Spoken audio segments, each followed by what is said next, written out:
لو أنزلنا هذا القرآن على جبل لرأيته خاشعا متصدعا من خشية الله.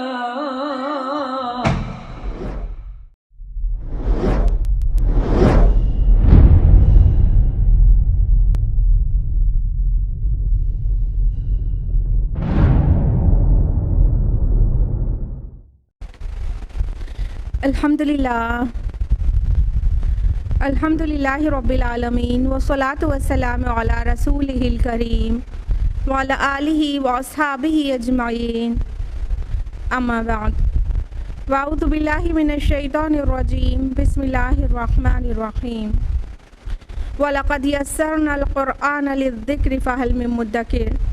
بسم اللہ الرحمن الرحیم. رب اشرح لی صدری ویسر لی امری واحلل عقدۃ من لسانی یفقہوا قولی.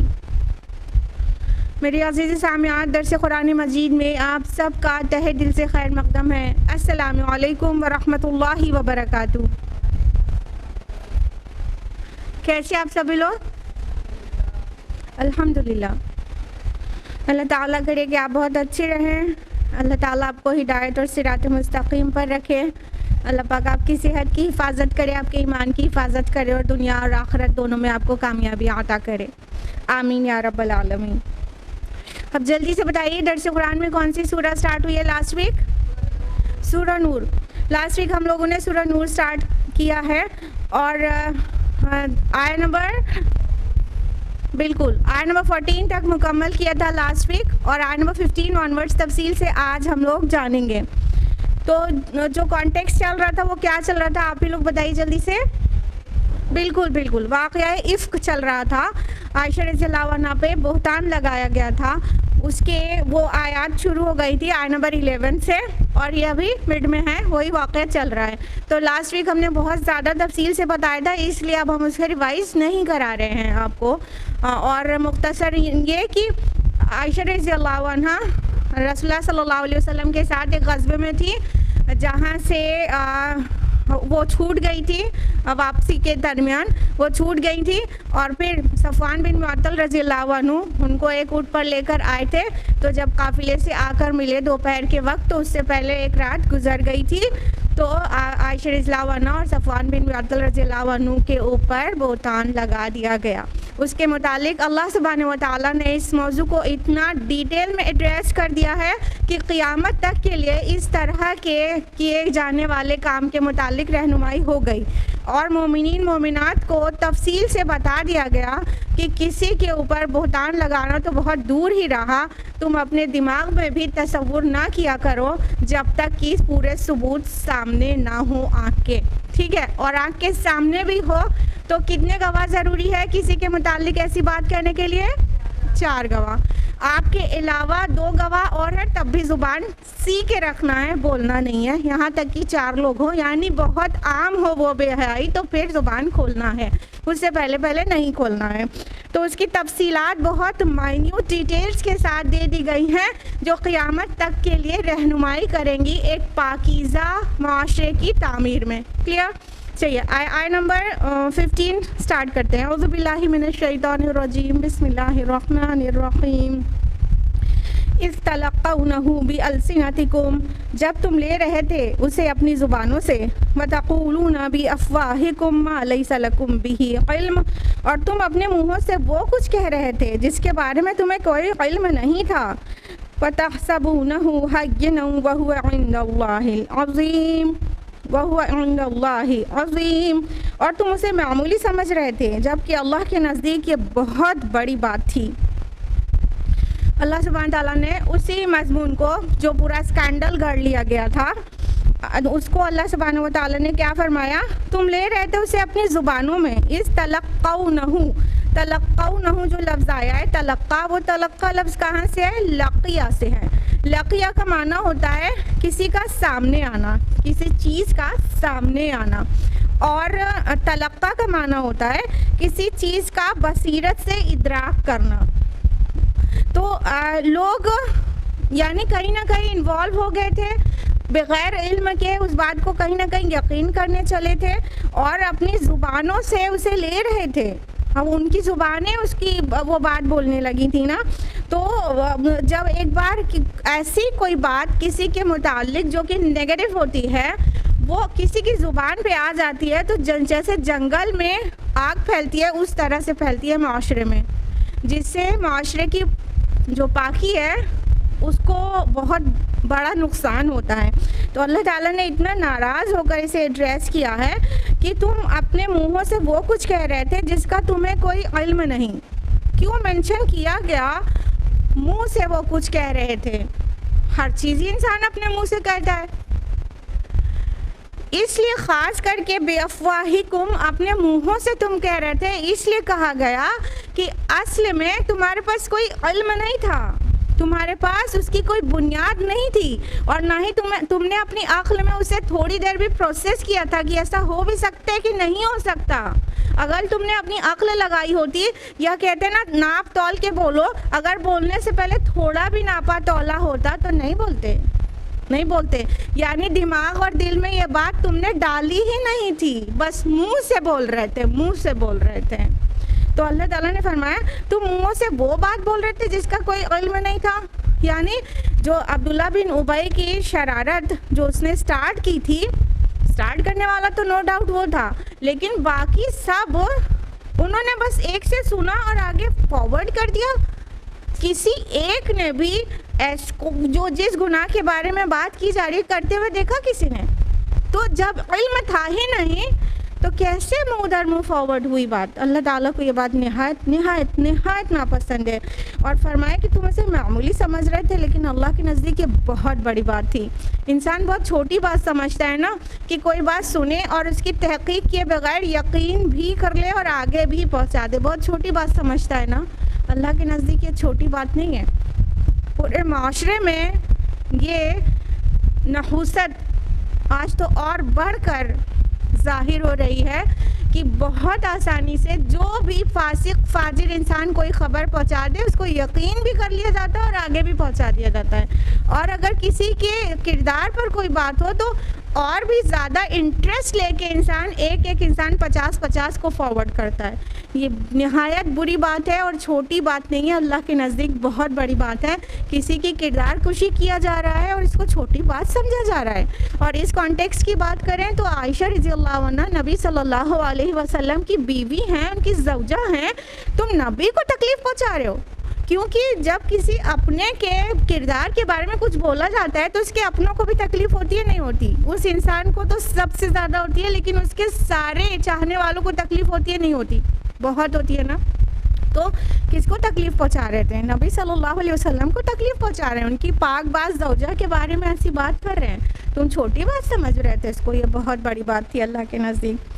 آیت نمبر 16 وَلَوْلَا إِذْ سَمِعْتُمُوهُ قُلْتُم مَّا يَكُونُ لَنَا أَن نَّتَكَلَّمَ بِهَٰذَا، اور ایسا کیوں نہ ہوا کہ جب تم نے اسے سنا تو کہتے ہمارے لیے جائز نہیں کہ ہم ایسی بات زبان پر لائیں.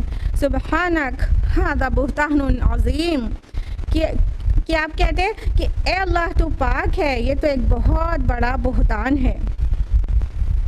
یعنی اللہ تعالیٰ پوری طرح سے سماج میں کیا رویہ ہونا چاہیے وہ صاف بتا رہے ہیں کہ ایسا کیوں نہیں ہوا کہ تم نے جیسے ہی سنا تھا ویسے ہی کہہ دیتے کہ نا یہ بات تو صحیح ہو ہی نہیں سکتی، اور ہمارے لیے تو یہ بالکل جائز نہیں کہ ہم زبان پر لائیں. سننے والے سے سن لے، چپ رہے نہیں اور آگے پہنچائے نہیں، بلکہ ہم اسے یقین بھی کریں. تو تم سے یہ کیوں نہ ہوا کہ تم نے اتنی بڑی بات نبی کی زوجہ کے بارے میں سنی تھی تو تم کہہ دیتے نہیں یہ بالکل ہی غلط بات ہے اور ایسا ہو ہی نہیں سکتا، اور ہمارے لیے تو قطعی زیب نہیں دیتا کہ ہم اس کو آگے پہنچائیں. یعنی ایک مومن کی صفت یہ ہوتی ہی نہیں کہ ایسی ویسی اڑتی اڑاتی بات کو وہ یقین کر کے آگے پہنچا دے. یہ مومن کا کام نہیں ہوتا، یہ فاسق کا کام ہوتا ہے، منافق کا کام ہوتا ہے، مومن کا کام یہ نہیں ہوتا. تو تم نے ایسا کیوں نہ کیا کہ تم یہ کہتے ہمارے لیے تو بالکل جائز ہی نہیں ہے کہ ہم ایسی بات کہیں. سبحانک، اے اللہ آپ پاک ہیں. اب بتائیے اللہ کی تسبیح بیان کرنا یہ بیچ میں کیوں آ رہا ہے؟ بات تو نبی صلی اللہ علیہ وسلم کی بیوی کی ہو رہی ہے؟ اللہ کی باقی کیوں بیان کی جا رہی ہے؟ کیونکہ ایکچولی یہ اللہ تعالیٰ نے نبی صلی اللہ علیہ وسلم کی یہ والی زوجہ تو اللہ تعالیٰ نے چن کے دیا تھا. آپ کو پتہ ہے اگر وہ والی حدیث کہ ریشم کے کپڑوں میں عائشہ رضی اللہ عنہ کی تصویر جبریل امین نے پیش کی تھی کہ آپ کی بیوی ہیں, نکاح نہیں ہوا تھا اس سے پہلے, تو اللہ نے چوز کیا تھا عائشہ رضی اللہ عنہ کو بیوی بنے نبی کی. تو اللہ اس بات سے پاک ہے کہ کسی ایسی عورت کو اپنے رسول کے نکاح میں دے دے جو عورت معاذ اللہ ثم معاذ اللہ بدکار ہو. اللہ پاک ہے کہ کسی رسول کے ساتھ رہنے والی اس کی بیوی ایسے گناہ کام کرے اور وہ رسول کی بیوی بھی ہو. تو اللہ پاک ہے اس کو کرنے سے. بیچ میں آ گیا اللہ کی تسبیح, سبحانک کہ آپ پاک ہیں اللہ, ہم ایسا تصور بھی نہیں کر سکتے. ہذا بہتان عظیم, یہ تو ایک بہت بڑا بہتان ہے, یہ تو بہت بڑا بہتان ہے. کتنی بڑی بات ہے کہ نبی کی بیوی کوئی ایسی بدکار عورت ہو اور اللہ تعالیٰ نے اسے چن کے دیا ہو کہ ان سے نکاح کیجئے. ہاں کتنی بڑی بات ہے, اللہ تک پہنچ رہی ہے. تو اللہ پاک ہے ایسی چیز کے کہ نبی کے کو ایسی بیوی کے ساتھ رکھے اور ایسی بیوی سجیسٹ کرے اور اس کا نکاح کے لیے چوز کرے. اللہ اس بات سے پاک ہے, یہ بہتان عظیم ہے, یہ تم نے پہلے ہی کیوں نہ کہہ دیا. آیت نمبر 17 یعظکم اللہ ان تعودوا لمثلہ ابدا ان کنتم مؤمنین. اللہ تمہیں نصیحت کرتا ہے کہ تم دوبارہ کبھی بھی ایسی کوئی حرکت مت کرنا اگر تم مومن ہو. دیکھیے پورا تفہیم بھی ہے, ڈانٹ بھی ہے اور بہت تذکیر بھی ہے, سب طرح کا انداز اختیار کر کے اللہ تعالیٰ نے ایک پاک معاشرے کے تعمیر کے سارے اصول و قواعد بیان کر دیے. لہٰذا شروع میں کہہ دیا گیا تھا نا کہ تم اسے اپنے لیے برا نہ سمجھو, تمہارے لیے بہتر ہے. یعنی سارے قانون اور قواعد اور معاشرے کی پاک بازی کے لیے ساری چیزیں بیان کر دی گئیں. اب یہاں پہ اللہ تعالیٰ کیا کہہ رہے ہیں کہ اللہ تعالیٰ تمہیں نصیحت کرتا ہے کہ تم کبھی ایسی حرکت دوبارہ مت کرنا اگر تم مومن ہو. یعنی کہ یہ مومنانہ کام ہی نہیں ہے. یہ مومنوں کے لیے کیسے زیب دے سکتا ہے کہ وہ کسی کے بھی بارے میں, یہاں پہ تو بہت بڑی بات ہے کہ نبی کی بیوی کے بارے میں بات ہو رہی ہے, ورنہ کسی بھی مومن کے لیے یہ زیب نہیں دیتا کہ کسی بھی مومن کے, نارمل مومن کے بارے میں ایسی بات کرے کہ وہ مطلب سنی سنائی باتوں کو یقین کر کے فارورڈ کرے اور اس کے کردار کشی ہو جائے. یہ مومن کو زیب نہیں دیتا. یہ معاشرے کے نہایت ہی اِل پریکٹس ہے کہ لوگ سنی سنائی باتوں کا نہ صرف یقین کرتے ہیں بلکہ اسے فارورڈ بھی کرتے رہتے ہیں. تو اللہ تعالیٰ سمجھا رہے ہیں. آپ دیکھیں یہاں پہ کتنی تفہیم ہے, کتنی محبت کے انداز میں سمجھایا جا رہا ہے. یعظکم, تم کو نصیحت کرتا ہے. یعظکم اللہ, اللہ تم کو نصیحت کرتا ہے. یہ ریپیٹ مت کرنا اپنی سوسائٹی میں کبھی بھی اگر تم مومن ہو. تو کیا پتہ چلا کہ ہم ایسی کسی بھی چیز کا نہ ہی یقین کیا کریں گے فیوچر میں اور نہ ہی فارورڈ کیا کریں گے. یہ اللہ کے نزدیک بہت بھاری بات ہے, چھوٹی موٹی بات نہیں ہے. آیت نمبر 18 وَيُبَيِّنُ اللَّهُ لَكُمُ الْآيَاتِ وَاللَّهُ عَلِيمٌ حَكِيمٌ. اور اللہ تمہارے لیے اپنی آیات کو واضح کر رہا ہے اور اللہ سب کچھ جاننے والا اور بہت حکمت والا ہے. اللہ تعالیٰ ریزن بھی دے رہے ہیں یہاں پر کہ اللہ تعالیٰ آپ کو واضح کر رہے ہیں, بیان کر رہے ہیں, کھول کر بیان کرے دے رہے ہیں کہ یہ چیزیں کرنے کی نہیں ہیں, یہ تم نہیں کرو. اور اللہ تعالیٰ علیم اور حکیم ہے. یعنی اللہ پاک جو سماج میں, جو سوسائٹی میں قواعد قوانین لگانے کے لیے تم سے کہہ رہے ہیں وہ علم کی بنیاد پر ہے اور حکمت کی بنیاد پر ہے. نہ تمہیں علم ہے اور نہ تمہارے پاس حکمت ہے. تھوڑی سی علم اور تھوڑی سی حکمت یہ اللہ کے مقابلے میں زیرو ہے, زیرو. ہمارا اور آپ کا علم اور ہمارے اور آپ کی وزڈم اللہ تعالیٰ کے مقابلے میں زیرو ہے. یعنی جب اللہ کے مقابلے میں کسی کے علم اور حکمت کی بات ہوگی تو یہ ہوگا ہم کچھ نہیں جانتے, ہمیں کچھ حکمت نہیں. اور اللہ جانتا ہے اور اللہ وائز ہے، حکیم ہے، الحکیم ہے، سب سے زیادہ وائز، دا موسٹ وائز۔ تو اللہ سبحانہ و تعالیٰ علم اور حکمت کی بنیاد پر یہ باتیں تم کو بتا رہا ہے، یعنی اللہ پاک کو پتہ ہے نا کہ تم کسی کے بارے میں ایسی ایک بار منہ سے نکالتے ہو تو الٹیمیٹلی پوری سوسائٹی میں جا کے کیا رنگ اختیار کرتی ہے وہ بات نا، اور سوسائٹی میں بدکاری کا چرچا عام ہو جاتا ہے۔ ایک انسان کی کردار کشی ہوتی ہے، دوسروں کو موقع ملتا ہے کہ کسی اور کی بھی کرے، پھر دوسرے کی، تیسرے کی، اور پھر وہ سوشل میڈیا اور پھر ماس میڈیا، یہ سب میں جا کر یہ بدکاری اور گناہ کی باتیں، بے حیائی کی باتیں ڈسکس ہونا عام ہو جاتی ہے، جس میں مرد، عورت، بچے سب شامل ہو جاتے ہیں۔ کل ملا کے ایک چھوٹی سی بات سے پوری سوسائٹی میں گندگی عام ہو جاتی ہے۔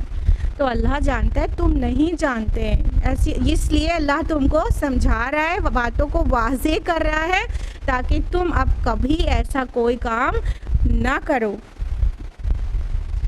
آیت نمبر 19، ان الذين يحبون ان تشيع الفاحشة في الذين آمنوا لهم عذاب أليم في الدنيا والآخرة۔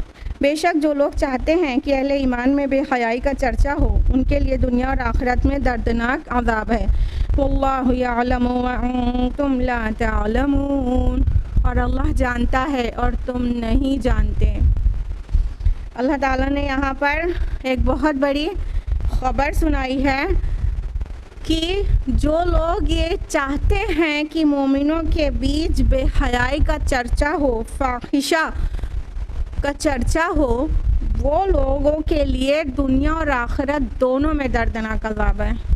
یعنی ایک پاک باز عورت یا مرد کسی انسان کے اوپر اتنا بڑا بہتان لگایا جائے گا مومن کے اوپر، اور یعنی کہ کرنے والے کا مقصد یہ رہے کہ یہ بدنام ہو جائے، تو اگر اس طرح کی بے حیائی اور کسی بھی قسم کی بے حیائی کو سماج میں عام کیا گیا تو اللہ تعالیٰ اس سے اتنا ناراض ہے کہ خالی دنیا میں عذاب نہیں دے گا اور خالی آخرت میں عذاب نہیں دے گا، بلکہ دونوں جگہ دے گا، دونوں جگہ دے گا۔ یہ وعید سنائی گئی ہے کہ جو لوگ مومنوں کے درمیان بے حیائی کو عام کریں گے، اللہ تعالیٰ ان کو دنیا میں بھی کیش پنشمنٹ دے گا اور آخرت میں ایسا عذاب دے گا کہ لوگ عبرت کریں گے اور بہت اب اس کے بعد حسرت کریں گے کہ کاش ایسا نہ کیا ہوتا۔ کیونکہ کسی نارمل انسان کے اوپر بہتان لگانا اس انسان کے اوپر کیسا گزرتا ہے یہ بھی بہت بڑی بات ہے، اور پورے معاشرے میں اس کا ایفیکٹ کیا آتا ہے یہ بھی بہت بڑی بات ہے۔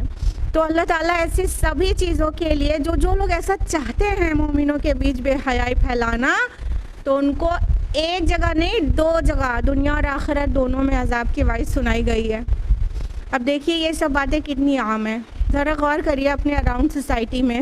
ہاں، نیوز پیپرز میں ہیرو ہیروئنس کے نہ جانے کتنے اسکینڈلز چھپتے رہتے ہیں، ہزاروں نہیں لاکھوں لوگ پڑھتے رہتے ہیں، میگزینز میں برہنہ تصاویر اور انٹرنیٹ پر اور موبائل پر، سوشل میڈیا پر، اور ہر جگہ مطلب نیم برہنہ اور مکمل برہنہ خواتین اور مرد، وہ سب کی ویڈیوز پڑی ہوئی ہیں۔ پورنوگرافک سائٹس ملینز کی تعداد میں ہیں، ملینز کی تعداد میں، بلکہ پورنوگرافک سائٹس پر بچے بھی جاتے ہیں۔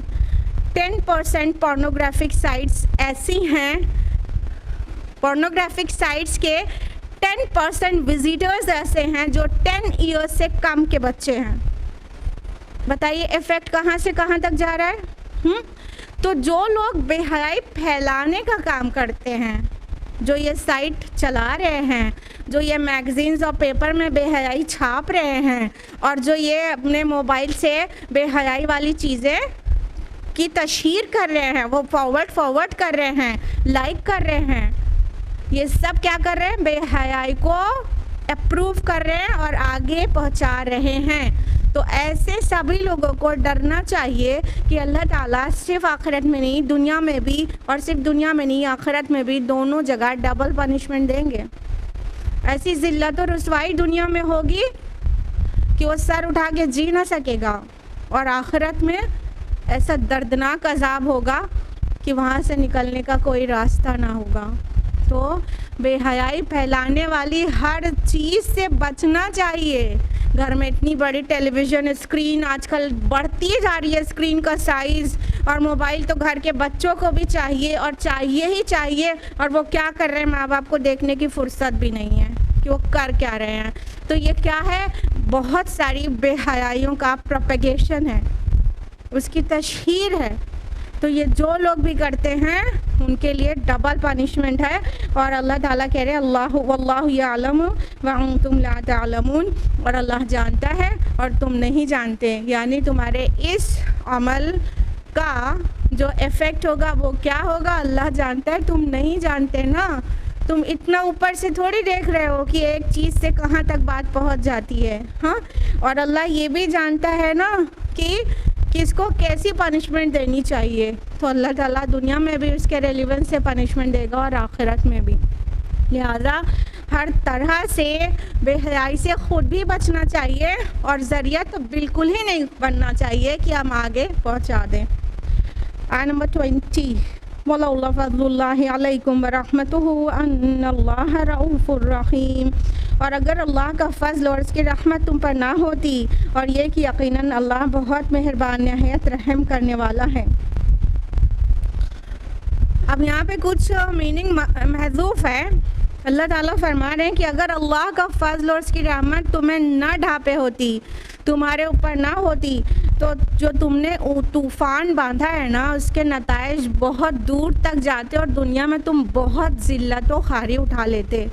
لیکن اللہ تعالیٰ نے اس مسئلے کا حل فرما دیا، اور عالم بالا سے قرآن کی آیات نازل کر دیں اور سچویشن کو ہینڈل کر دیا۔ اور ان جنرل بھی یہ جو چیزیں انسان کرتا رہتا ہے اللہ تعالیٰ اس پہ پردہ ڈالے رہتا ہے۔ اگر اللہ تعالیٰ پردہ نہ ڈالے، یعنی ہر انسان جو کچھ کرتا ہے اس کو ایک دم عیاں کر دیا جائے، تو ہر انسان، ریالٹی یہی ہے، ہر انسان ایکسیپٹ فار اے فیو، بہت کم لوگ کے علاوہ ہر انسان کی حالت یہ رہے کہ وہ سر اٹھا کے جی نہ سکے۔ سبھی کچھ نہ کچھ حرکت کرتے ہیں۔ بھائی ہم یہاں پر ہیں، آپ یہاں پر ہیں، اچھی اچھی باتیں بولی اور سنی جا رہی ہیں، سب اپنے اپنے گھر پلٹیں گے، موبائل میں کیا کریں گے نہیں پتہ نا۔ تو یہ اللہ کا فضل اور اس کی رحمت ہے تم پر جو ٹکا ہوا ہے سب کچھ، نہیں تو جہاں تم اوپن ہو جاؤ وہاں پھر کوئی جی نہیں سکتا، نظر کسی دوسرے سے ملا نہیں سکتا۔ کون بیوی شوہر کے ساتھ کیا خیانت کر رہی ہے اور اس کے پیچھے کیا کر رہی ہے، یہ چھپا ہے تبھی دونوں ساتھ ہیں نا، جب عیاں ہو جائے تو نہیں ہو پائے نا۔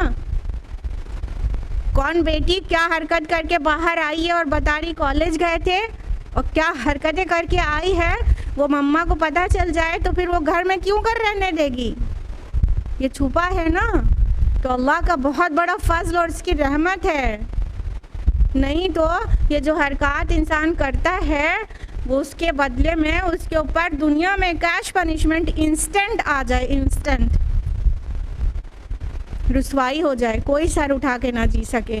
تو ایکچولی اللہ تعالیٰ نے سب کی ڈھانپ رکھی ہے، اس لیے تم سے بھی کہا جا رہا ہے تم فارورڈ مت کرو، تم بھی ڈھانپو، نہیں تو معاشرے میں بے حیائی عام ہو جائے گی۔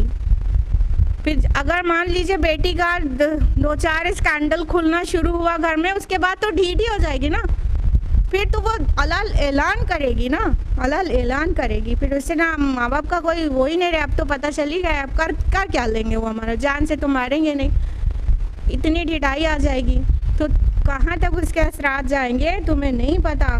تو یہ اللہ کی رافت اور رحمت ہے، رؤوف اور رحیم ہے رب تمہارا، کہ تم پر جو ہے وہ اپنی رحمت سے، اپنی محبت سے، اپنی نرمی سے تمہاری ساری چیزوں کو ڈھانپے ہوئے ہے۔ تو تم بھی کوئی ایسی بات سچ مچ بھی ہو تب بھی ڈھانپو، اور اگر سچ مچ نہیں ہو تو اللہ سے ڈرو، اللہ سے بہت ڈرو۔ آیت نمبر 21، یا ایھا الذین آمنوا لا تتبعوا خطوات الشیطان، اے اہل ایمان شیطان کے نقش قدم کی پیروی نہ کرو. ومن یتبع خطوات الشیطان فإنہ یأمر بالفحشاء والمنکر، اور جو کوئی شیطان کے نقش قدم کی پیروی کرے گا تو شیطان تو اسے بے حیائی اور برائی ہی کا حکم دے گا. وَلَوْلَا فَضْلُ اللَّهِ عَلَيْكُمْ وَرَحْمَتُهُ مَا زَكَىٰ مِنكُم مِّنْ أَحَدٍ أَبَدًا، اور اگر اللہ کا فضل اور اس کی رحمت تمہارے شامل حال نہ ہوتی تو تم میں سے ایک بھی پاک باز نہ ہوتا. وَلَٰكِنَّ اللَّهَ يُزَكِّي مَن يَشَاءُ وَاللَّهُ سَمِيعٌ عَلِيمٌ، لیکن اللہ جس کو چاہتا ہے پاک کرتا ہے، اور اللہ سب کچھ سننے والا، ہر چیز کا علم رکھنے والا ہے. اللہ تعالیٰ فرما رہے ہیں کہ اے ایمان والو شیطان کے نقش قدم کی پیروی نہ کرو. تم یہ جو بے حیائی کے راستے پہ نکلنا چاہ رہے ہو یہ کچھ نہیں، شیطانی قدموں کی پیروی ہے، اور یہ شیطان چاہتا ہے تم سے کہ تمہارے درمیان میں بے حیائی عام ہو، بے حیائی کا چرچا ہو اور بے حیائی کا ارتکاب ہو. یہ شیطان چاہتا ہے نا. ان الشیطان یعدکم الفقر ویأمرکم بالفحشاء، سورہ بقرہ میں آیا نا، آیت نمبر 268 میں، کہ بے شک شیطان تمہیں فقیری سے دھمکاتا ہے اور بے حیائی کا حکم دیتا ہے نا. واللہ یعدکم، اور اللہ بلاتا ہے تم کو کس کی طرف؟ مغفرت اور فضل کی طرف. تو اللہ تعالیٰ تو تم کو اپنی رحمت، مغفرت اور اپنے فضل کو نچھاور کرنے کے لیے بلاتا ہے، اور شیطان تم کو بے حیائی کا حکم دیتا ہے. تو شیطانی قدموں کی پیروی مت کرو.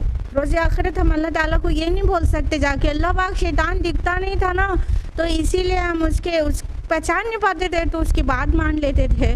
تمہارے رب نے سب بتا دیا ہے کہ شیطانی قدم ایکچولی کیا ہے. تو بے حیائی کے راستے پہ چلنا شیطانی قدموں کی پیروی ہے. Following the footsteps of the devil. تو اس کے قدموں کی پیروی نہ کرو. اس کا کام یہی ہے کہ وہ بے حیائی کا حکم دیتا ہے اور بے حیائی کو پھیلانا چاہتا ہے. آج دیکھیے شیطانی بے حیائی کے اتنی اس قدر بڑھ گئی ہے کہ لوگ آرٹ اور کلچر کے نام پر عورتوں کو برہنہ کرے دے رہے ہیں اور ان کو اسٹیج پر اور ان کو اسکرین پر، سلور اسکرین پر پریزنٹ کرنے میں ان کی شان بتا رہے ہیں، اور عورتیں سمجھ بھی یہی رہی ہیں. آرٹ اور کلچر کے نام پر، نیم فیم منی کے نام پر ان کے لباس ہی اتروائے دیے جا رہے ہیں، اور خواتین کو بتایا جا رہا ہے یہ تمہاری ترقی ہے، یہ تمہارا نام ہے. دیکھو ساری دنیا میں تمہارا نام ہو گیا. اور اس کے پیچھے پیچھے کیا کیا جا رہا ہے؟ ملینز اینڈ بلینز نہیں، ٹریلینز آف ڈالرز کا اینول ریونیو ہے. ایک فلم انڈسٹری ہو گیا اور پورنوگرافک انڈسٹری ہو گیا اور پھر بیوٹی پروڈکٹس ہو گئے اور پھر سلمنگ ٹرمنگ کے پروڈکٹس ہو گئے. گرین ٹی سے لے کے، گرین ٹی ہیلتھ کے لیے اچھی ہے مگر گرین ٹی سے لے کر سلم ہونے کے لیے نہ جانے کون کون سے لوازمات آ رہے ہیں، یہ سب اس انڈسٹری کا پارٹ ہے. You know don't take it so lightly. They have trillions of dollars annual revenue, trillions of dollars. تو یہ کیا کر رہے ہیں؟ عورت کو برہنہ کر کے اس کو پیش کر رہے ہیں، اس کو زیرو فگر بنانے کی ترغیب دے رہے ہیں. اس میں دیوانی ہو کے عورتیں، دیوانی ہو کے عورتیں وہ پروڈکٹس بھی خرید رہی ہیں، جم بھی جوائن کر رہی ہیں، اور پتلا ہونے اور خوبصورت ہونے کے لیے پیچھے دیوانی ہیں. اپنی سیرت کی خوبصورتی اور ان کا سیرے سے اب کنسرن ہی نہیں رہ گیا. روزانہ ہسبینڈ کے ساتھ ان کی لڑائی ہے لیکن خوبصورت دکھنا ان کا مین کنسرن ہے. کہاں سے کہاں تک آ گئی. خالی اسٹیج پہ تھرکنے والی عورتوں کے بارے میں یہ بات نہیں کر رہے ہم. دیکھیے آج گھر میں رہنے والی، کچھ بھی باہر نہیں نکلنے والی عورتوں پہ بھی اتنا بڑا نشہ ہے خوبصورت دکھنے کا. اور شوہر کے سامنے میلی کچیلی، اور باہر جا رہی ہیں تو بیوٹی کوئین بن کے جا رہی ہیں. یہ ہے ان کا کھیل جو کیا گیا ہے. تو یہ بے حیائی پھیلانا اور یہ ساری چیز وسپرنگ کرنا شیطان کا کام تھا. شیطان نے اتنا بڑھیا والا اس کام میں اپنے کامیابی حاصل کیا ہے کہ ہم کو لگتا ہے کہ روزانہ شیطان ان شیطانوں کی جو اس کام میں ہے کہ لوگوں کے درمیان بے حیائی پھیلے، ان کی پیٹھ تھپ تھپائی جاتی ہوگی کہ تم نے تو ایسا اپنا جما دیا ہے کہ اب بے حیائی کو تو کوئی بے حیائی سمجھتا ہی نہیں، وہ تو آرٹ اینڈ کلچر کا نام اور نیم فیم اور منی کا نام اور یہ دے کر کامیابی کا نام، سبحان اللہ، کامیابی کا نام دے کر اس سے بڑے آرام سے قبول کر لیا گیا ہے، تھروٹ کے نیچے اتار لیا گیا ہے۔ تو اللہ تعالیٰ کہے نہیں تم شیطان کے قدموں کی پیروی نہ کرو، اور وہ تمہارا بہت بڑا دشمن ہے، اور اگر اللہ تعالیٰ کا فضل نہ ہوتا تو تم میں سے کوئی ایک بھی پاک نہ ہوتا۔ اولاً یہ کہ تمہاری جو چھپی ہے وہ کھل جاتی تو تم پاک نہ ہوتے، دوسری بات یہ کہ اللہ تعالیٰ یہ تذکیر اور تفہیم کی آیات تم پر نہ نازل کر دیتا تو تمہیں معاشرے کی پاک بازی کی کوڈنگ نہ پتہ چلتی تو تم میں سے کوئی پاک نہ بچتا۔ آخر یہ اللہ تعالیٰ کا اور اللہ کے کلام کا احسان عظیم ہے نا ہم پر کہ ہم بات کو سمجھ رہے ہیں آج کہ یہ ساری باتیں شیطانی ہیں اور ہماری تفہیم اور تذکیر کی گئی، ہم کو نصیحت کی گئی تو اب ہم یہ چیزیں نہیں کریں گے۔ ہاں تو اللہ تعالیٰ کا احسان نہیں ہوتا تو ہم میں سے کوئی پاک نہیں ہوتا۔ ہمیں کیسے پتہ چلتا کہ یہ شیطانی بات ہے؟ ہمیں کیسے پتہ چلتا کہ یہ عند اللہ اتنا گناہ کا کام ہے کہ ایک بات سنا اور پہنچا دیا، اتنی بات بہت بڑا گناہ ہے، یہ ہمیں کیسے پتہ چلتا؟ تو یہ اللہ کا فضل ہے، اس کی رحمت ہے جو آج ہمارے پاس قرآن مجید اس فارم میں موجود ہے جیسے وہ نازل ہوا تھا، حرف با حرف۔ یہ اللہ کا احسان ہے، اور یہ بھی اللہ کا احسان ہے کہ آج آپ یہاں موجود ہیں کہ اللہ نے وہ باتیں آپ کے سامنے کھلوا دی ہیں۔ آپ بھی قرآن پڑھتے ہوں گے لیکن ساتھ میں مل کے تفصیل سے جاننا اور جماعت میں مل کر سمجھنا سمجھانا اس کی الگ ہی برکتیں ہوتی ہیں۔ تو اللہ تعالیٰ فرماتا ہے اللہ جس کو چاہتا ہے پاک کرتا ہے، اور اللہ سب کچھ سننے والا اور ہر چیز کا علم رکھنے والا ہے۔ یعنی کہ اللہ تعالیٰ یہ بھی جانتا ہے نا کہ کس کو پاک کرنا ہے کس کو نہیں۔ اب اللہ تعالیٰ کیسے چوز کرتا ہوگا کہ اس کو پاک کرنا ہے اس کو چھوڑ دینا ہے آگ کے لیے؟ ظاہر بات ہے انسان سے کوئی غلطی ہوئی، ریگریٹ ہو رہا ہے، توبہ کر رہا ہے تو اللہ چن لیتا ہے اس کو پاک کرنے کے لیے کہ اس کو ریگریٹ ہے، اڑیل نہیں ہے، ریگریٹ کر رہا ہے، توبہ کر رہا ہے اور اللہ کی طرف پلٹنا چاہ رہا ہے تو اللہ تعالیٰ اسے پاک کر دیتا ہے۔ لیکن ایک عام انسان ہے جو غلطی کر رہا ہے، گناہ کر رہا ہے، بے حیائی پھیلا رہا ہے، بے حیائی فارورڈ کر رہا ہے یا کوئی بھی چیز شیطانی قدموں کی پیروی کر رہا ہے اور شام کو اسے ریگریٹ بھی نہیں ہوتا، اسے اپنی غلطی کا احساس بھی نہیں ہوتا، توبہ کی اسے توفیق ہی نہیں ہوتی، استغفار اس کے معمولات میں شامل تک بھی نہیں، تو اس کو چھوڑ دیتا ہے اللہ تعالیٰ، چھوڑ دیتا ہے شیطانوں کے حوالے۔ شیطان کو اپنا ولی سمجھ رہا ہے تو ٹھیک ہے، شیطانی اسے اچک لے جائے، شیطان کے قدم کی پیروی کرے۔ تو اس بات کو استغفار اور توبہ کو روزانہ کا معمول بنائیں اور روزانہ اپنے دن بھر کے کیے کام کو ایک بار ریوائز کیا کریں کہ آج ہم نے کیا کیا کہا اور کیا کیا بولا ہے اور کیا کیا کیا ہے، یعنی زبان کے سارے کارنامے جو دن بھر کیا ہم نے اور عمل سے پوری باڈی سے جو کچھ کیا، تو قول اور عمل کا رات میں محاسبہ کیا کریں اور پھر خوب توبہ کیا کریں تو اللہ تعالیٰ انشاءاللہ آپ کو پاک کرے گا اور پاک رکھے گا، اور اللہ سننے والا اور علم والا ہے۔ دیکھیے انہی دونوں باتوں کے انہی باتوں کے ریلیونس سے دو اسماء آ گئے اللہ تعالیٰ کے۔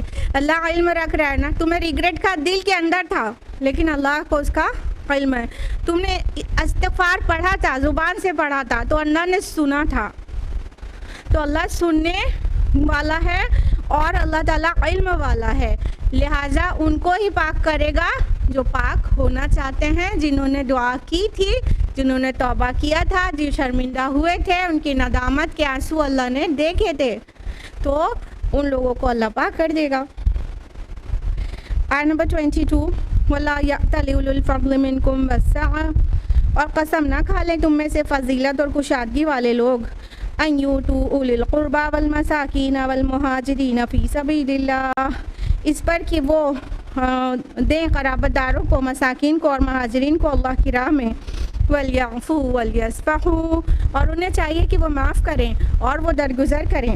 الا تحبون ان یغفر اللہ لکم، کیا تم یہ نہیں چاہتے کہ تمہارا اللہ تمہیں معاف کرے؟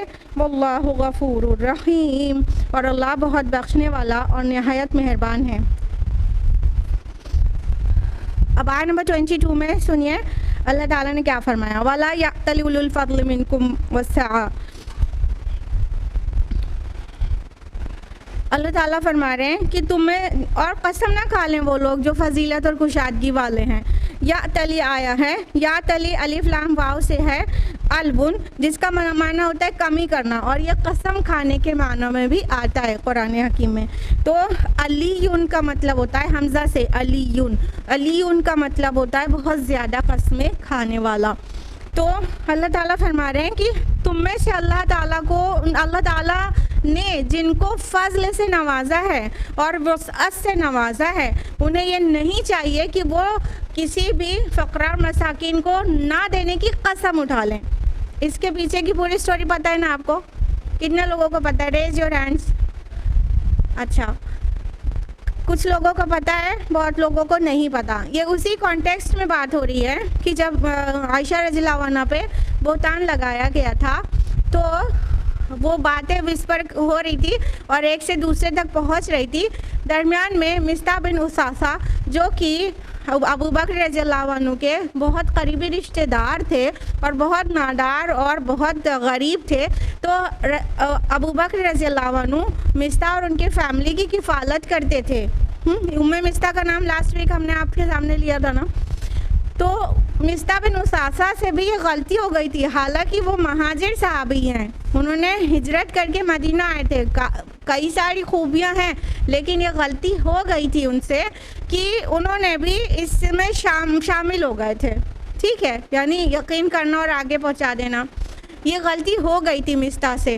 تو جب عائشہ رضی اللہ عنہا کی برات نازل ہو گئی کہ وہ پاک ہیں ان سبھی گناہوں سے اور اللہ تعالیٰ نے سب واضح کر دیا، تو پھر ابو بکر رضی اللہ عنہ کو اس بات پہ جان کے بہت غصہ آیا کہ مصطح بھی شامل تھا اس میں، مصطح بھی شامل تھا۔ اور آپ کو یہ بھی بتایا تھا نا حد قذف 3 لوگوں کو دی گئی تھی، نافذ کی گئی تھی، ان میں مصطح بھی تھے۔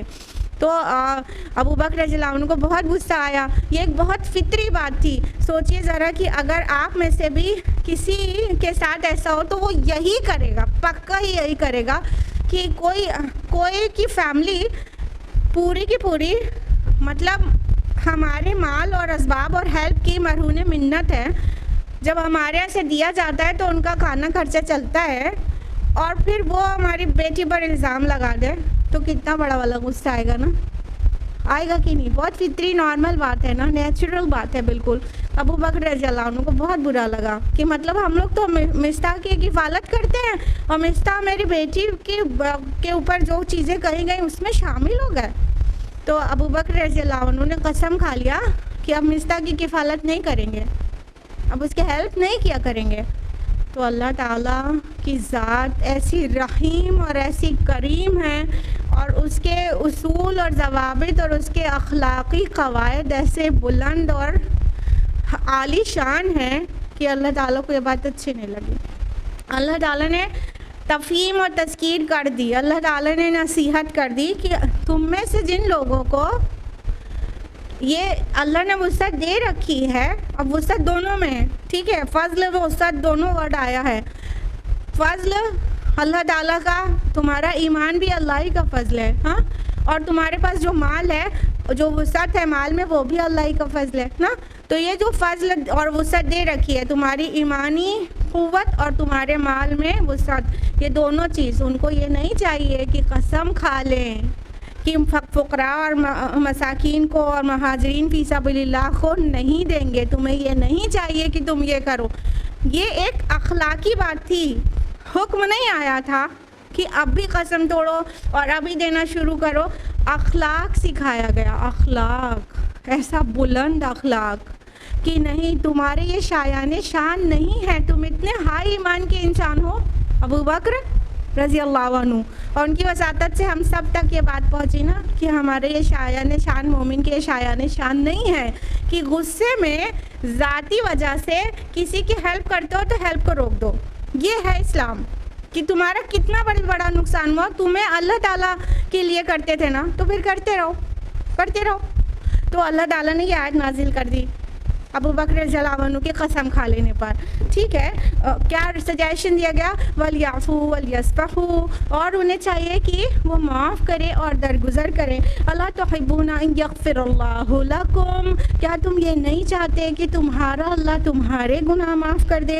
وَاللَّهُ غَفُورٌ رَحِيمٌ، اور اللہ معاف کرنے والا اور مغفرت کرنے والا ہے. جیسے ہی یہ آیت کا نازل ہونا تھا اور ابو بکر رضی اللہ عنہ کے نالج میں آنا تھا کہ انسٹنٹلی ان کا جواب تھا اللہ واللہ انا نحب ان تغفر لنا یا ربنا، کیوں نہیں اللہ کی قسم ہمارے پروردگار، ہم ضرور یہ پسند کرتے ہیں کہ تو ہمیں معاف کر دے. اور انہوں نے فوراً اپنی قسم کو توڑا، اس کا کفارہ ادا کیا ممکنہ طور پر، اور مصطح کی کفالت پھر سے شروع کر دی. اور روایات میں آتا ہے نہ صرف مصطح کی کفالت پھر شروع کر دی تھی بلکہ پہلے سے زیادہ کرنے لگے تھے، اور یہ بھی کہتے تھے کہ اب یہ کبھی میرے جیتے جی بند نہیں ہوگی. سبحان اللہ. یہی فرق ہے ہمارے اور صحابہ میں. یہی فرق ہے ہمارے اور صحابہ میں. اگر ہم نے بھی غصے میں کوئی فیصلہ لیا لیکن ہم نے اسی شام کو قرآن میں یہ پڑھ لیا تو بھی ہم اپنا فیصلہ نہیں بدلتے. وہی قرآن ہے نا، وہی قرآن ہے. ہاں، وہ اس وقت تازہ نازل ہوا تھا اور یہ اس وقت تازہ آپ نے پڑھا ہے، بس یہی تو ڈفرینس آ رہا ہے، ورنہ قرآن تو وہی ہے نا، وہی اللہ کا کلام ہے. لیکن ہم فوراً اس پر عمل نہیں کرتے. صحابہ کے درمیان جب قرآن نازل ہوتا تھا تو ان میں سے جو کمیاں اپنے اندر دیکھتے تھے فوراً اس کو ہٹاتے تھے، اور جو خوبی کے لیے آیت نازل ہوتی تھی وہ خوبی فوراً اپنے اندر داخل کر لیتے تھے، فوری عمل کرتے تھے. یہی فرق ہے ہمارے اور آپ میں. تو اتنی بڑی بات تھی کہ بیٹی پر اتنا بڑا بہتان لگایا گیا تھا، لیکن ابو بکر رضی اللہ عنہ نے قرآن کی اس آیت پر فوراً مصطح کو معاف کر دیا اور ان کی کفالت اور ان کی فیملی کی کفالت ری سٹارٹ کر دی، پہلے سے زیادہ کرنے لگے اور کبھی نہ روکنے کا طے کر لیا. جہاں تک یہ بات ہے کہ کسی ایسے بات کی قسم کھا لیا جائے جو ایکچولی نہیں کرنا چاہیے، تو اس قسم کو توڑنے میں کفارہ ادا کرنا اور توڑنا ہے کہ کفارہ نہیں ادا کرنا بس توڑ دینا ہے، تو اس میں فقہا کا اختلاف ہے. کچھ فقہا کہتے ہیں قسم توڑی ہی جائے گی، اگر غلط بات کی قسم اٹھا لی گئی ہے تو قسم توڑی جائے گی اور کفارہ بھی ادا کرنا ہے. بعض فقہا کہتے ہیں کہ قسم کو توڑ دینا ہی اس کا کفارہ ہے، یعنی بری بات کا قسم کھا لی تھی، اب اس بری بات کو چھوڑ دینا ہی اس کا کفارہ ہے، اور وہ قسم توڑی جائے گی لیکن کفارہ ادا نہیں کرنا ہے. بہرحال یہ ڈفرینس آف اوپینین ہے، دونوں کے دلائل بھی حدیث سے ملتے ہیں. جو کچھ اسکالرز اپنے وے میں ایکسپلین کرتے ہیں، دوسرے گروپ آف اسکالرز اپنے وے میں ایکسپلین کرتے ہیں. بہرحال it is up to you کہ کیا کرنا ہے. لیکن جب غلط بات کی قسم اٹھائی جائے گی تو اسے توڑنا چاہیے، نہ کہ یہ کہنا چاہیے کہ ہم تو قسم کھا چکے ہیں اب تو ہم کچھ نہیں کر سکتے.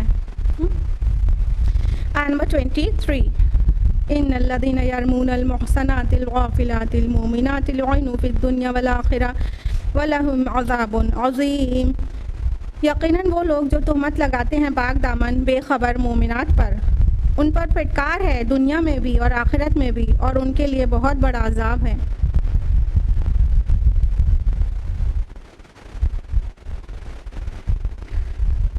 اللہ تعالیٰ فرماتے ہیں یقیناً وہ لوگ جو تہمت لگاتے ہیں پاک دامن بے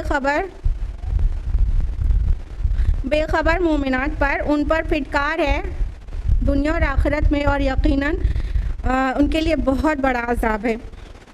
یعنی پھر سے واضح کر دیا گیا کہ پاک دامن جو عورتیں ہیں ان پر تہمت لگانا جب کہ وہ غافل ہوں. غافلات کس کو کہتے ہیں؟ ان محسنات، ان نیک عورتوں کو جو ایسا گناہ کرنا تو دور ہے، ان کے دماغ میں خیال تک نہیں گھومے گا، ویسے گناہ کیا کام کرنے کا خیال تک نہیں گھومے گا.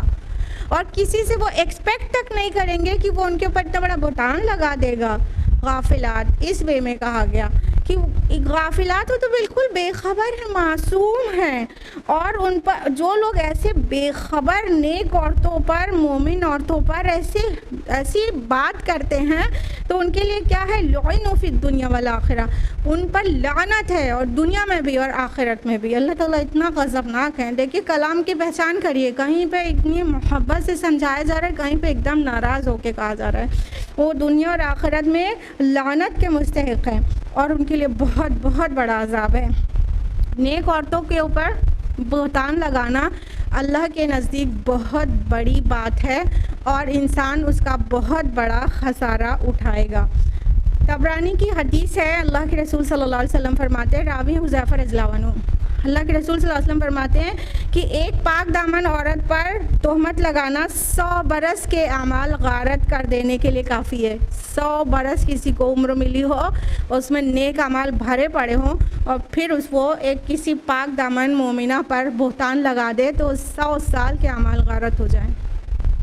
کتنی بڑی بات ہے اللہ کے نزدیک. ہاں، اور متفق علیہ روایت ہے، رسول اللہ صلی اللہ علیہ وسلم نے فرمایا کہ پاک دامن عورتوں پر جو تہمت لگانا ہے، وہ جو کبیرہ گناہ ہیں، جو 7 کبیرہ گناہ جن کو تباہ کن کہا گیا ہے، ان میں سے ایک گناہ یہ بھی ہے پاک دامن عورتوں کو بہتان لگانا، تہمت لگانا. کبیرہ گناہ جو ٹاپ لسٹڈ ہیں، جو ہلاکت خیز ہیں، تباہ کن ہیں، ان سے اللہ کے رسول نے کہا بچو، اور ان میں 7 میں ایک یہ بھی کہا کہ کسی پاک عورت پر بہتان لگانا. تو اتنی بڑی بات ہے کہ ایک نیک عورت کے اوپر بہتان لگا دیا جائے. آیت نمبر 24، یوم تشہد علیہم السنتہم وایدیہم وارجلہم بما کانوا یعملون، جس دن وہ ان کے خلاف گواہی دیں گی، ان کی زبانیں، ان کے ہاتھ، ان کے پاؤں، اس بارے میں جو وہ عمل کر رہے تھے. دیکھیے یوم تشہد علیہم آیا ہے کہ جس دن گواہی دیں گی ان کے اوپر. جب شہادہ اللہ کے صلہ کے ساتھ آتا ہے تو مطلب ہوتا ہے اس کے خلاف گواہی دینا. ٹھیک ہے، تو اللہ تعالیٰ فرما رہے ہیں کہ ان کے خلاف ان کی زبانیں گواہی دیں گی، ان کے ہاتھ اور پیر گواہی دیں گے. ابھی زبان کو ہم اپنی مرضی سے چلاتے ہیں نا، جو ہم چاہتے ہیں فوراً نکال دیتے ہیں اپنی زبان سے.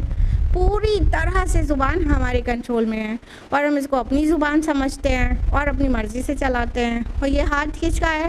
یہ ہمارا ہاتھ ہے، میرا ہاتھ ہے. اور یہ پیر کس کے ہے؟ یہ میرا پیر ہے. ہاں، اور ہم اپنے ہاتھ اور پیر کو کتنا نہارتے رہتے ہیں، پیڈیکیور مینیکیور کرنے میں کتنا خرچ کرتے ہیں. ہاں، کیونکہ یہ میرا ہے، نہارتے رہتے ہیں.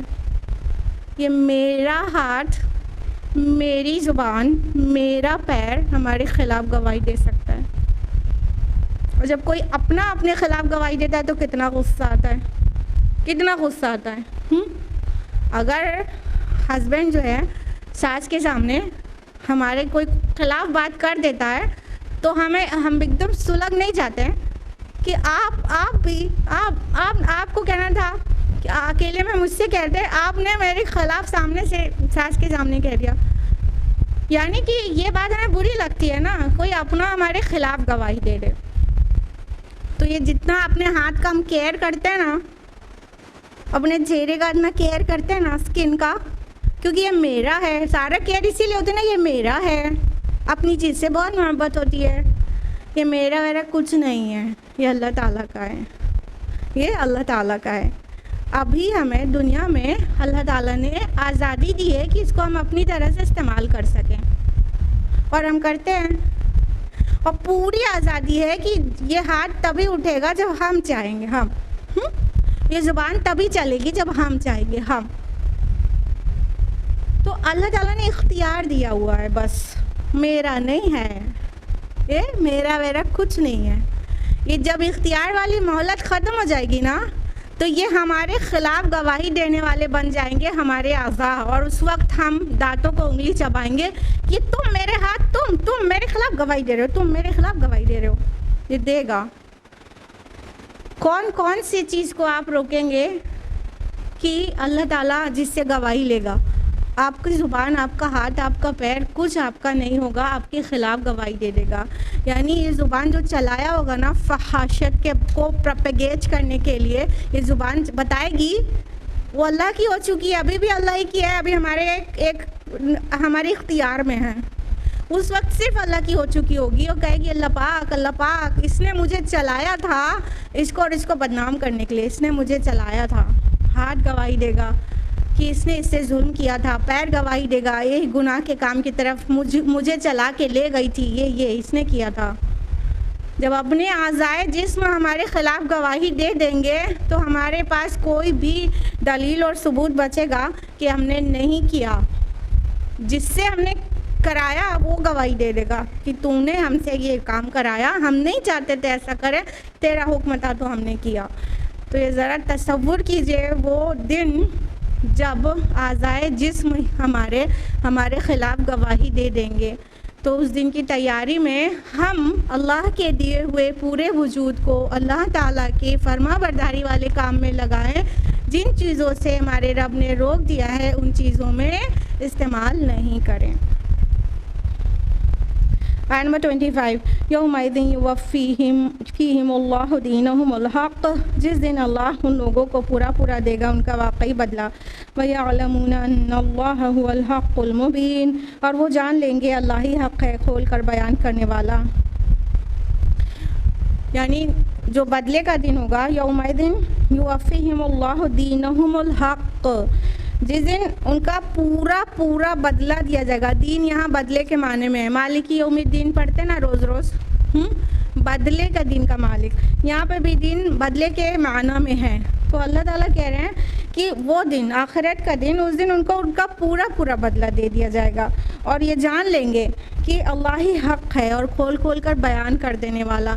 یعنی جس اللہ نے یہ پوری کوڈنگ آپ کو دی تھی، جس اللہ نے معاشرے کو قائم کرنے کے جو پورے لاز کانسٹیٹیوشن دیے تھے، whatever rules and codes has been given to you, it is from اللہ سبحانہ و تعالیٰ. اینڈ اللہ سبحانہ و تعالیٰ is the only person who will be the king on the day of judgement. اس کے سامنے حساب دینا ہوگا، اسی نے یہ قوانین بھیجے تھے نا. So we should be concerned about our deeds, کہ ہم کیا کر رہے ہیں. ہم کو جس نے جن چیزوں سے منع کیا ہے، کچھ چیزوں کا حکم دیا ہے، وہی ہم سے حساب بھی لے گا نا، اور ہمارا مرجع وہی ہے، ہم پلٹ کر اسی طرف جانے والے ہیں. تو ہمیں اس تیاری میں رہنا چاہیے نا کہ بدلے کے دن کی کچھ تیاری کر لیں، وہ نہ کریں جس سے خالق نے منع کیا ہے. آیت نمبر 26 الخبیثات للخبیثین والخبیثون للخبیثات، ناپاک عورتیں ناپاک مردوں کے لیے ہیں اور ناپاک مرد ناپاک عورتوں کے لیے ہیں. والطیبات للطیبین والطیبون للطیبات، اور پاک باز عورتیں پاک باز مردوں کے لیے ہیں اور پاک باز مرد پاک باز عورتوں کے لیے ہیں. اولئک مبرؤون مما یقولون، یہ لوگ بری ہیں ان باتوں سے جو یہ لوگ کہتے ہیں. لہم مغفرۃ ورزق کریم، ان کے لیے مغفرت اور رزق کریم ہے. اب اللہ سبحانہ تعالیٰ کیا فرما رہے ہیں؟ جو ناپاک عورتیں ہیں وہ ایکچولی ناپاک مردوں کے لیے ہیں.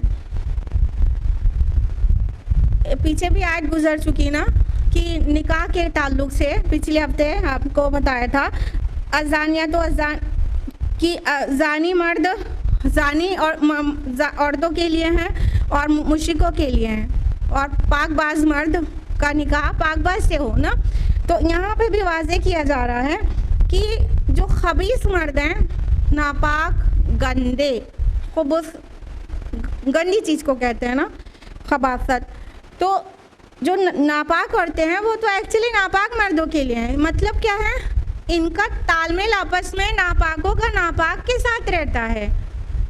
ان کو کمفرٹیبل ایک اپنی طرح کے لوگوں کے ساتھ وہ ہوتے ہیں کمفرٹیبل نا، اور نیک لوگ نیک لوگوں کے ساتھ کمفرٹیبل ہوتے ہیں. ہاں، تو نکاح کا چاہے میٹر ہو چاہے انڈرسٹینڈنگ کا، اپنے مزاج کے لوگوں کے ساتھ ٹیوننگ رہتی ہے نا. تو ایسا کیسے ہو سکتا ہے اے بے وقوفوں کہ نبی صلی اللہ علیہ وسلم کی بیوی جو اتنے پاک ہیں، بے گناہ ہیں، معصوم ہیں، ان کے ساتھ والی ان کی بیوی معاذ اللہ ناپاک ہو؟ کیسے ہو سکتا ہے؟ اور بات یہ نہیں ہے کہ کوئی اتنا بڑا گناہ کمنٹ کرتا ہے تو اس کے اندر بس یہی ایک گناہ رہتا ہے، نہیں، گندگی کمنٹ کرنے والے لوگ میں اور بہت ساری خباثتیں ہوتی ہیں، ان میں سے یہ ایک چیز ہوتی ہے۔ جو بے حیائی چاہتے ہیں ان کے اندر خالی ایک خامی بے حیائی تھوڑی نہ ہوتی ہے، اس بے حیائی کے ہونے کی وجہ سے ان کے اندر 1000 اور برائیاں ہوتی ہیں۔ تو جن کے اندر 1000 برائیاں ہوں وہ پاک لوگوں کے ساتھ نہ خود کمفرٹیبل رہیں گے، نہ پاک لوگ ان کے ساتھ کمفرٹیبل رہیں گے۔ تو ایک کامن سینس کی بات ہے کہ خبیث لوگ خبیثات کے لیے ہیں اور خبیثات خبیث لوگوں کے لیے ہیں، اور پاک لوگ پاک عورتوں کے لیے ہیں اور پاک عورتیں پاک مردوں کے لیے ہیں۔ جو عورت نیک ہوتی ہے اس کا کنسرن یہ کبھی نہیں ہوتا نا کہ وہ اس کو ایسا شوہر مل جائے جو پوری دنیا کی سیر کرائے اور سونے چاندی میں اسے تول دے، اس کا یہ کنسرن نہیں ہوتا نا۔ کیا کنسرن ہوتا ہے اس کا؟ کہ وہ نیک ہو، بس وہ نیک ہو، یہی ہوتا ہے نا؟ ہوتا ہے کہ نہیں ہوتا؟ بس وہ نیک ہو۔ جو نیک مرد ہوتا ہے وہ عورت کو کیسی پسند کرتا ہے؟ دیکھو نیک لڑکی ڈھونڈنا، نیک لڑکی، امی سے بہن سے کہتا رہتا ہے دیکھو لڑکی دیندار ہونا چاہیے، لڑکی نیک ہونا چاہیے، اس کا ایک کنسرن ہوتا ہے، کیونکہ اس کو پتہ ہے کہ نیکی نہیں رہے گی اور طیب نہیں رہے گی، وہ پاک باز نہیں رہے گی تو میری تو انڈرسٹینڈنگ ہی نہیں بننے کی اس کے ساتھ نا۔ تو اس طرح نیکوں کو نیکوں کے ساتھ اچھا لگتا ہے اور خبیث لوگوں کو خبیث لوگوں کے ساتھ اچھا لگتا ہے، وہ الجھتے ہیں نا نیک لوگوں کے ساتھ۔ تو اس کا ایک تو اس کا یہ مطلب ہوتا ہے، دوسرا مطلب ایک اور ہوتا ہے جو مفسرون نے لیا ہے، کہا کہ الخبیثات للخبیثین، کہ ناپاک مردوں کے لیے ہے۔ تو یہاں پہ خبیثات جو آیا اور طیبات جو آیا یہ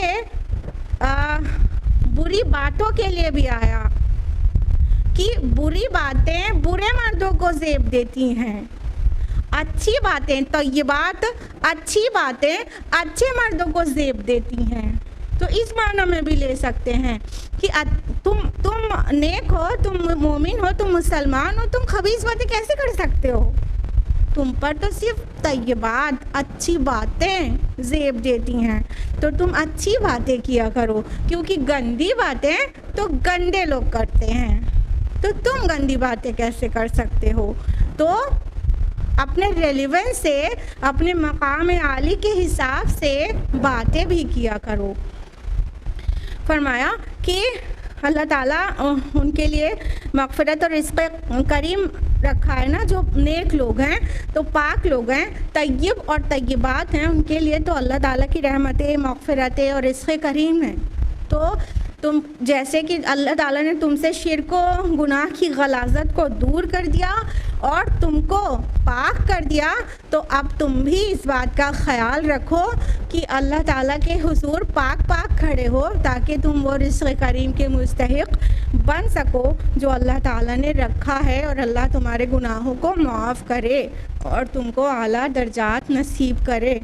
تو اس کی تیاری میں رہو اور گندی باتیں زبان سے نہ نکالا کرو اور نہ فارورڈ کیا کرو۔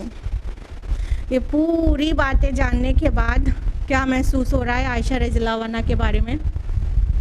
کہ اللہ کے یہاں کتنی ان کی بزرگی اور کتنی عزت اور کیسا عالی مقام ہے کہ اتنا بڑا یہ مطلب کانٹیکسٹ، اس میں اتنے بڑے کانٹیکسٹ لے کے اتنی ساری باتیں واضح کر دی گئی اور عائشہ رضی اللہ عنہا کی برات نازل کر دی گئی۔ کیسا مقام ہے عائشہ رضی اللہ عنہا کا، سوچئے، رشک کریے اور ان کی سیرت کو خوب پڑھیے تاکہ وہ باتیں آپ کے اندر بھی آ سکیں۔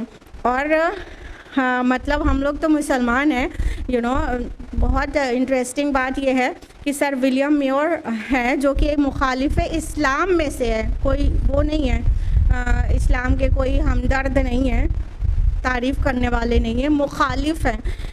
باوجود اس کے انہوں نے اپنی کتاب لائف آف محمد صلی اللہ علیہ وسلم اس میں پیج نمبر 303 304 میں 303 304 میں عائشہ رضی اللہ عنہا کے بارے میں لکھا ہے، اور اس میں یہ لکھا ہے کہ عائشہ کی سیرت کے متعلق کچھ زیادہ کہنے کی ضرورت نہیں، ان کی زندگی اس واقعہ سے قبل اور اس واقعہ کے بعد اس بات کی گواہ ہے کہ ہم انہیں الزام سے بالکل بری یقین کریں۔ سبحان اللہ، یہ مستشرقین کا عمل ہے اور مخالف اسلام نے یہ بات سمجھ لی ہے، تو ہمیں بھی ان کی بزرگی، عزت، اس کے بارے میں کتنا پتہ ہونا چاہیے اور یقین ہونا چاہیے ان کی پاک بازی کا، اور ساتھ میں ان کی سیرت کو پڑھنے کا شوق اور ان کی سیرت اور کردار اور اخلاق کو اپنے اندر اتارنے کا جذبہ ہونا چاہیے۔ آج کے لیے اتنا ہی۔ اللہ تعالیٰ ہم سبھی کو نیک، شریف، پاک باز خواتین بنا دیں، اور اللہ تعالیٰ ہم سبھی کو قرآن مجید پڑھنے، سمجھنے، عمل کرنے، غور و فکر کرنے اور اسے دوسروں تک پہنچانے کی توفیق عطا فرمائے۔ اللہ تعالیٰ ہمارے گناہوں کو معاف کرے اور ہمیں گناہوں کو ریپیٹ کرنے سے بچائے۔ آمین یا رب العالمین۔ وآخر دعوانا الحمد للہ رب العالمین۔ والسلام علیکم ورحمۃ اللہ وبرکاتہ۔